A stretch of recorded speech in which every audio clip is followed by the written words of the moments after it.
En la década de 1960, los padres tailandeses solían asustar a sus hijos, diciéndoles que si no se comportaban, Siwi vendría a comerse su hígado. Peor aún, si los rebeldes insistían, los llevaban ante el monstruo como una forma de castigo. Y los niños solían comportarse, pues pocas cosas son más aterradoras para un infante que la amenaza de un demonio de carne y hueso.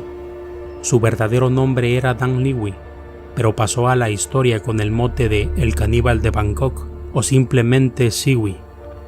En su carrera criminal figuran actos tan atroces que se convirtió en una especie de leyenda urbana en Tailandia. Varias generaciones crecieron bajo la sombra amenazante de este monstruoso ser humano. Con el paso de los años, la historia de Siwi adoptó detalles tan surrealistas que muchos lo consideraban un invento, aunque no podían estar más equivocados. Siwi existió y sus crímenes fueron particularmente aterradores y traumáticos para la sociedad. De hecho, los tailandeses consideran a Siwi el peor asesino serial de su historia. Tras el final de la Segunda Guerra Mundial, Siwi migró de China a Tailandia y recorrió buena parte del país antes de establecerse en la capital. Ese estilo de vida nómada de Siwi llevó a muchos a suponer que el total de víctimas era mucho mayor, y es que vivió en algunas zonas rurales donde los asesinatos fácilmente pudieron pasar por misteriosas desapariciones. Oficialmente, Siwi fue condenado por el asesinato de 7 niños, y ni siquiera existen estimaciones de la cifra real. De hecho, la propia existencia de este hombre taciturno se muestra como un enigma. Trabajaba como jardinero en parques y jardines del centro de Bangkok. Llegaron a describirlo como una persona pacífica y extremadamente tranquila. Muchos creían que ni siquiera hablaba tailandés o que padecía de sus facultades mentales. Ocasionalmente murmuraba algunas palabras en mandarín, sonreía y se alejaba. Aquel hombrecillo de 1,5 metros de estatura fue descrito como un individuo educado, totalmente inofensivo y extremadamente afable. Lo veían podando árboles, cortando el pasto y recorriendo los parques con una ropa llena de tierra. Siempre portaba sus herramientas de trabajo, tijeras para podar, pala y rastrillo. En agosto de 1958, un par de oficiales que realizaba una ronda de rutina observó una inusual humareda. Como el parque había cerrado hacía varias horas, creyeron que se trataba de un incendio y fueron a verificar. Encontraron a Siwi quemando un montón de hojas secas. Antes que pudieran cuestionarlo, el hombrecillo salió huyendo como alma que lleva el diablo. Los oficiales sospechaban que algo no andaba bien y decidieron perseguirlo. Cuando lo atraparon, Siwi empezó a gritar que no era culpable, que estaba enfermo. Al buscar entre la montaña de hojas, los policías localizaron el cadáver de un niño de 8 años reportado como desaparecido. La víctima solo llevaba ropa interior y, aunque no presentaba signos de abuso sexual, sí tenía marcas de estrangulamiento alrededor del cuello. Otro dato perturbador es que el pecho del pequeño estaba abierto, como si hubieran excavado sobre él. Más tarde supieron que Siwi le extrajo el corazón, lo cocinó y después comió. Era su firma particular, extraer los órganos de sus víctimas con las tijeras de podar. Aquel monstruo buscaba destruir la evidencia de sus crímenes como ya lo había hecho al menos en 6 ocasiones. En el interrogatorio recuperó la compostura y admitió que ese no era su primer asesinato. Su trabajo le permitía observar a los niños jugando en los parques. Una vez que elegía una víctima, la seguía hasta su casa y empezaba a acecharla. Siempre buscó la mejor oportunidad para secuestrar a los pequeños.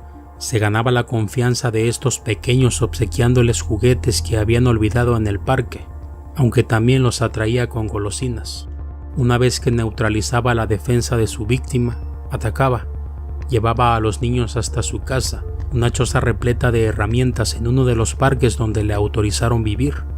Las escasas posesiones materiales del monstruo estaban guardadas en una maleta vieja. Solía dormir entre sacos de tierra y fertilizante, sobre un colchón húmedo y lleno de moho. Poseía algunos utensilios de cocina y una estufa de 2 quemadores. Una arrocera servía para hervir los órganos de sus víctimas, que consumía con arroz y papas. Sin embargo, se supo que al principio los comía crudos y frescos. Siwi era un auténtico caníbal. Aquel monstruo no titubeó en confesar frente a las autoridades. proporcionó detalles escalofriantes y en ningún momento se mostró arrepentido. De hecho, parecía ansioso de que los investigadores conocieran los pormenores de sus crueles actos. Al escarbar un poco en su pasado, supieron que sirvió como soldado en la Segunda Guerra Mundial. Fue miembro de las Fuerzas Armadas chinas que defendieron el territorio de la invasión nipona. También relató una ocasión en que lo enviaron a defender un puesto en Hainan, una isla miserable en la que la comida escaseaba por el conflicto. Tras haber comido animales domésticos y ratas para evitar morir de inanición, él y otros 3 compañeros capturaron a un niño para comérselo. Sin embargo, Sigui reconoció que esa no fue la primera vez que degustó carne humana. Lo hacía con su familia desde que era pequeño, por lo que le parecía una dieta completamente natural, un retorno a los viejos hábitos que aprendió en la infancia. Cuando los japoneses atacaron Hainan, la unidad de Sigui implementó el canibalismo en la guerra. Solían preparar hígado encebollado con el órgano de los enemigos caídos en batalla.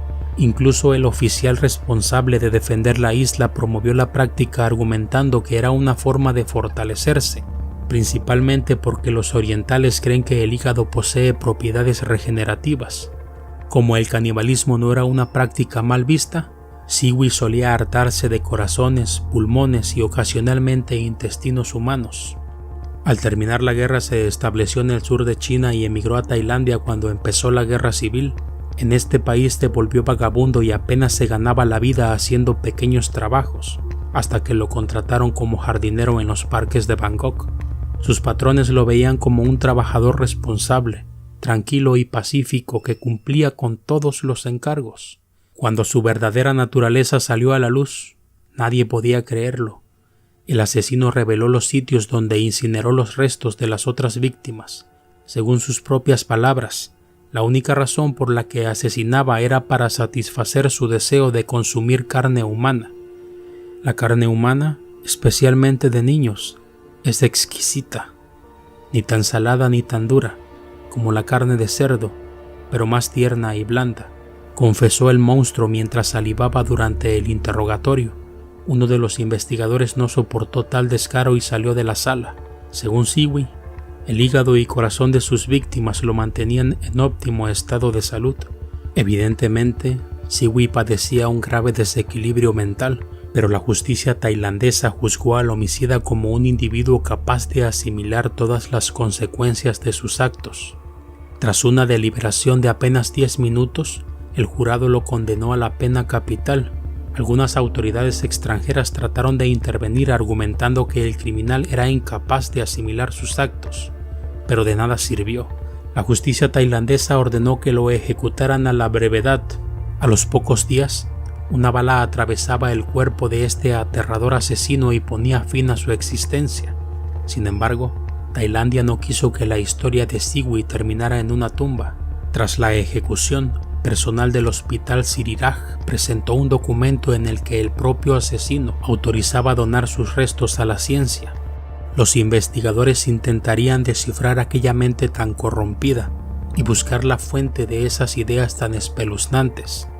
El cerebro de Sigui quedó seccionado en delgadas capas que permitían su estudio bajo el microscopio. Cuando todo terminó, los científicos no encontraron un solo dato revelador en el órgano. No existía el dichoso germen del mal. Sin embargo, decidieron preservar sus restos para futuras referencias. Volvieron a cerrar, lo embalsamaron con cera de parafina y lo metieron en una caja. Años después, un directivo de la institución creyó que era buena idea meter la momia de Sigui en una caja de vidrio para alimentar el morbo del público. Así, el museo del hospital se llenó de visitantes que buscaban saciar su curiosidad por conocer a Sigui.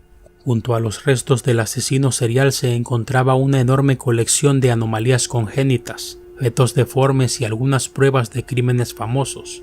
Personas de todas partes del mundo llegaron a ver al caníbal de Bangkok en la exposición del hospital.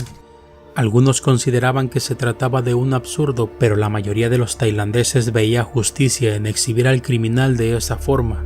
Y es que para el budismo, la religión predominante en Tailandia, la correcta disposición de los restos mortales es importantísima. Entonces, que Siwi ni siquiera recibiera el más mínimo ritual de muerte significaba que su espíritu jamás encontraría la paz. La horrible momia de Siwi se mantuvo en exposición durante 60 largos años. En todo ese tiempo generó un amplio debate sobre el castigo, el simbolismo de la exposición pública y, evidentemente, sobre la condición humana. Finalmente, en agosto de 2019, el cadáver del asesino abandonó la exhibición y un año después se cremó en un monasterio budista. Hasta aquí llegamos con la historia de este temible asesino serial de Tailandia. Si te gustó, regálanos un me gusta y no olvides suscribirte a nuestro canal. Nos vemos en la próxima.